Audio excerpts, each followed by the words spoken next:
और अब अहम खबर रहेगी बिहार से। बिहार की सियासत में काबीना के हवाले से तजुब्जुब तकरीबन खत्म होने को है। आज 12:30 बजे वज़रा को हलफ दिलाया जाएगा।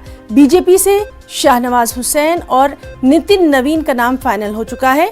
वहीं गोपालगंज से रुकने असेंबली सुभाष सिंह के नाम पर भी मोहर लग गई है। खबर है कि बीजेपी कोटे से 9 जबकि जेडीयू कोटे से 8 वज़रा बनाए जाएंगे।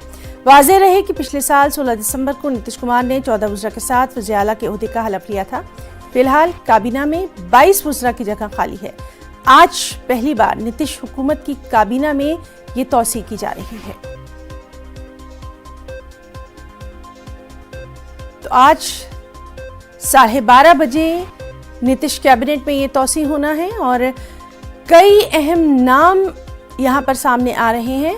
सबसे अहम सही शाहनवाज हुसैन और नितिन नवीन का है, जो कि आज बीजेपी से इनका नाम फाइनल हो चुका है। गोपालगंज से सुभाष सिंह के नाम पर मोहर लग गई है। बीजेपी कोटे से अगर हम बात करें तो 9, जेडीयू कोटे से 8 वज़रा के नाम जो हैं वो यहाँ पर फाइनल हो चुके हैं। 16 दिसंबर को जब नीतीश कुमार ने 14 वज़रा के साथ सीएम के ओहदे का हलफ लिया था तो 22 वज़रा की जगह खाली थी। लगातार चमगोइयाँ होती रहीं, लगातार मुख्तलिफ नाम सामने आते रहे, लेकिन अब ये खबर है कि आज पहली बार नीतीश हुकूमत की काबीना में ये तौसीह हो रही है। चलिए हम रुख करेंगे पटना में ब्यूरो चीफ दिवाकर तिवारी का। दिवाकर जी, आपसे जानना चाहेंगे, आज का दिन बिहार की सियासत के लिए बेहद अहम है और इसी तरह से सबसे अहम शाहनवाज हुसैन के लिए भी है, ये तो मानेंगे आप? जी बिल्कुल। शाहनवाज हुसैन जिनकी काफी चर्चा हो रही थी और जिस तरीके से 84 दिन बाद जो सरकार गठित हुई थी उसके 84 दिन बाद मंत्रिपरिषद का विस्तार हो रहा है।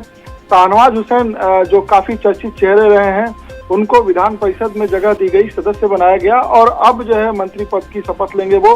मैं आपको एक अपडेट देना चाहूंगा कि वो पटना पहुंच चुके हैं और पटना में सीधे वो उन्होंने न्यूज़ 18 से एक्सक्लूसिव बातचीत की है। उन्होंने कहा है कि पार्टी ने उन्हें जब जो जिम्मेदारियां दी है उसको उन्होंने बखूबी निभाया है।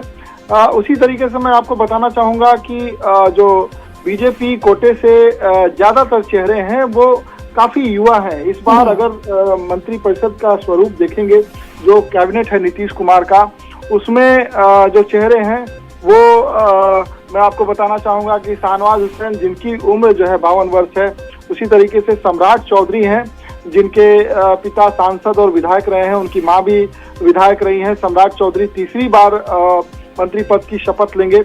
एक बार वो राबड़ी देवी जब आरजेडी में थे तो राबड़ी देवी के मंत्रिमंडल के सदस्य थे। दूसरी बार वो जो जेडीयू की सरकार थी उसमें वो मंत्रिपरिषद में शामिल थे। उसी तरीके से इस बार तीसरी बार वो मंत्री परिषद की शपथ लेंगे।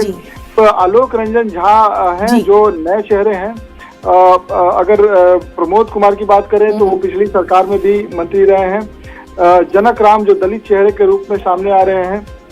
नितिन नवीन जो काफी अगर सबसे युवा मंत्री पद की शपथ लेंगे वो नितिन नवीन होंगे। उनकी उम्र 30 वर्ष है। उन्होंने आज परिवार के साथ। दिवाकर जी, आपसे जानना चाहेंगे कि कितने बजे ये प्रोग्राम होना है और इसके लिए क्या कुछ वहां पर तैयारियां नजर आ रही हैं?